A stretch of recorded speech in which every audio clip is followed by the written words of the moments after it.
নমস্কার, আশা করি প্রত্যেকে ভালো আছো এবং প্রত্যেকের ইন্টারভিউ প্রস্তুতি মোটামুটি ঠিকঠাকই চলছে।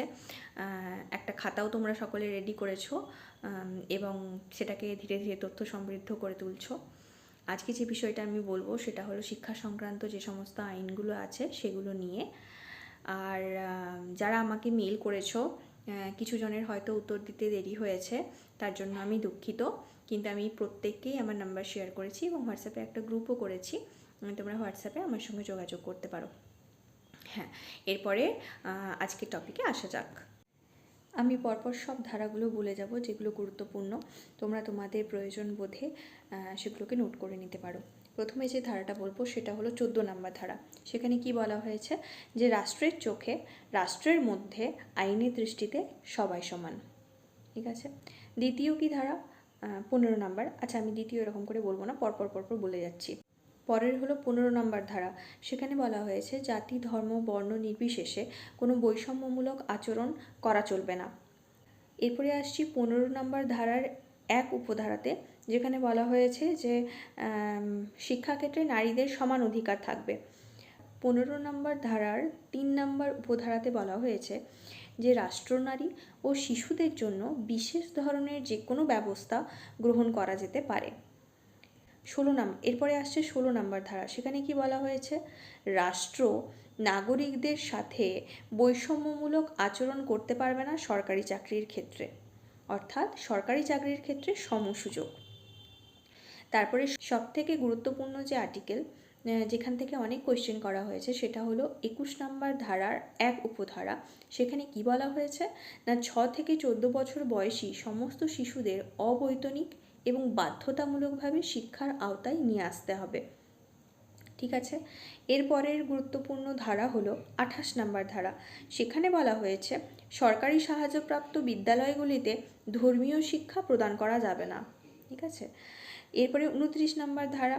সেখানে বলা হয়েছে ভারতে যে কোনো স্থানে বসবাসকারী সংখ্যালঘু সম্প্রদায় সহ নাগরিকদের সংস্কৃতি সংরক্ষণের অধিকার থাকবে। 30 নম্বর ধারা। সংখ্যালঘু সম্প্রদায়সমূহ নিজেদের পছন্দ মতো শিক্ষা প্রতিষ্ঠান প্রতিষ্ঠা এবং পরিচালনা করতে পারবেন। 41 নম্বর ধারা পরবর্তী, যেখানে বলা হয়েছে রাষ্ট্র তার আর্থিক ক্ষমতা ও উন্নয়নমূলক ক্ষেত্রের মধ্যে নাগরিকদের কর্ম ও শিক্ষার ব্যবস্থা করবে।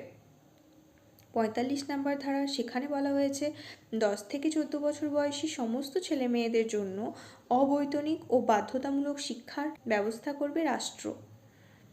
তার পরবর্তী ধারা হলো গুরুত্বপূর্ণ 46 নম্বর। সেখানে বলা হয়েছে তফসিলি জাতি, উপজাতি এবং অন্যান্য অনগ্রসর শ্রেণীর জন্য শিক্ষা এবং আর্থিক ব্যবস্থা গ্রহণ করবে রাষ্ট্র।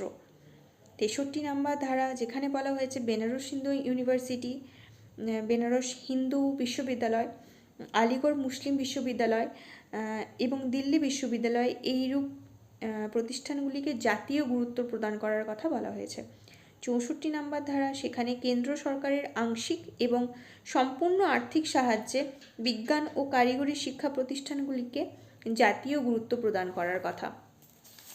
এগুলো হয়তো প্রাথমিকের ক্ষেত্রে সব গুরুত্বপূর্ণ নয়, যেটা প্রাথমিকের ক্ষেত্রে গুরুত্বপূর্ণ যেটা মেনশন করলাম 21-এর 1 নম্বর উপধারা। তো এইগুলো 21-এর 1 নম্বর উপধারা, ওটা 21 নম্বর আর্টিকেলটা খুব গুরুত্বপূর্ণ। কিন্তু তারপরেও মানে শিক্ষা সংক্রান্ত যে সমস্ত আইন নিয়ে আমি আলোচনা করছি, তাই সবগুলো একবার করে বলে দিলাম। তো সবগুলো তো মনে থাকবে না, আমারও মনে থাকে না। আমি যখন ইন্টারভিউ দিয়েছিলাম বা যখন পরীক্ষা আসে, তখন মোটামুটি একটা মাথায় ঢুকে যায়। তারপরে আবার অনেক দিন হয়তো কালচার না হলে ভুলে যায়, এটাই স্বাভাবিক। তো তোমরা চেষ্টা করো যতটা সম্ভব মনে রাখার, এটাই তোমাদের ব্যাপার।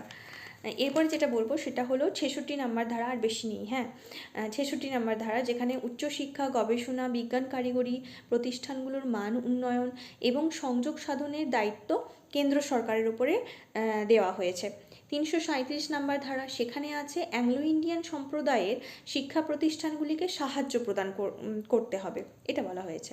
340 নম্বর ধারা। রাষ্ট্রপতি সামাজিকভাবে এবং শিক্ষাগতভাবে পিছিয়ে পড়া মানুষদের সমীক্ষা করার জন্য কমিশন গঠন করতে পারেন। ঠিক আছে, এটা কিন্তু একটা ইম্পর্টেন্ট আর্টিকেল আমার মতে। 340 350 ধারাতে কি বলা হয়েছে না, প্রতিটি রাজ্যকে সংখ্যালঘু সম্প্রদায়ের শিশুদের প্রাথমিক স্তরে মাতৃভাষার মাধ্যমে শিক্ষা লাভের সুযোগ করে দিতে হবে। আর রইল দুটো আর্টিকেল, একটা হলো 351, যেখানে বলা হয়েছে হিন্দি ভাষার উন্নতি ও প্রসারের জন্য হিন্দি ভাষায় শিক্ষাদান করা ভারত সরকারের দায়িত্ব। আর যেটা লাস্টে পড়ে রইল সেটা হলো 51 নম্বর ধারার 1 উপধারা, যেখানে বলা হয়েছে পিতামাতা ও অভিভাবকরা তাদের 6 থেকে 14 বছর বয়সী শিশুকে বিদ্যালয়ে পাঠাতে বাধ্য থাকবে, না পাঠালে তাদের ওপরে কঠোর ব্যবস্থা নেওয়া হবে। তো এই মোটামুটি ধারাগুলো গুরুত্বপূর্ণ। হ্যাঁ, এরপরে যেটা মেনশন না করলেই নয় সেটা হলো RTE অ্যাক্ট, যেটা খুব গুরুত্বপূর্ণ একটা অংশ। অনেক কোশ্চেন হয় এখান থেকে। RTE অ্যাক্টের বৈশিষ্ট্য, সাল ধরা হয়, যেখান থেকে কিন্তু তথ্যভিত্তিক কোশ্চেনটাই বেশি হয়। কাজে এটা আমাদেরকে অবশ্যই মুখস্থ করে একদম মাথায় ঢুকিয়ে নিয়ে তারপরে যেতে হবে। কি আছে RTE অ্যাক্টে? প্রথমেই যেটা জেনে নেব সেটা হলো 2002 সালে ভারতের সংবিধানের 86তম সংশোধনীর মাধ্যমে সংবিধানের অংশ 3-তে, মানে যেটা পার্ট 3, সেখানে শিক্ষার অধিকারকে ইনক্লুড করা হয়। তারপরে যেটা বলা হচ্ছে, শিক্ষার অধিকারের প্রথম সরকারি নথি কী ছিল? 1990 সালে রামমূর্তি কমিটির রিপোর্ট। তারপরের পয়েন্ট হচ্ছে তাপস মজুমদার কমিটির সম্পর্কে এখানেই বলা হয়েছে। সেই কমিটি কি করেছে না, 21 নম্বর ধারার যে 1 নম্বর উপধারা, যেটা বললাম গুরুত্বপূর্ণ খুব, সেই ধারার সন্নিবেশকে অন্তর্ভুক্ত করা হয়েছে। এরপরে আরেকটু জেনে রাখা দরকার, সেটা হলো শিক্ষার যে অধিকার সেটা হলো একটা বিল্ডিং ব্লক হিসাবে কাজ করে, যেখানে প্রতিটি শিশু একটা মানসম্পন্ন প্রাথমিক যে শিক্ষা পাওয়া তার অধিকার আছে, এটা বলে। এরপরে শিক্ষার অধিকার আইনের যে বৈশিষ্ট্যগুলো সেগুলো একটু শর্টে বলে দিচ্ছি। 2009 সালের এই RTE অ্যাক্টটা 2010 সালের এপ্রিল মাস থেকে জম্মু কাশ্মীর ছাড়া ভারতের প্রতিটা অঞ্চলে চালু হয়। সেখানে বলা হয়েছে 6 থেকে 14 বছর বয়সী সকল শিশুকে প্রাথমিক শিক্ষা প্রদান করা।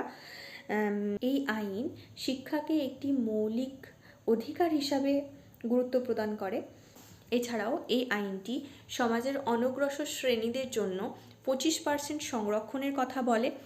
এছাড়াও কেন্দ্র এবং রাজ্য সরকারের যে সমস্ত দায়িত্বগুলো থাকে সেগুলো ভাগ করে নেওয়ার কথাও কিন্তু এই আইনে বলা হয়েছে। তো এই ছিল মোটামুটি আজকের বিষয়। আশা করি এক কাছে পাওয়া এই সমস্ত ইনফরমেশনগুলো তোমাদের কিছুটা হলেও কাজে লাগবে। আজকের জন্য তাহলে এটুকুই। নমস্কার।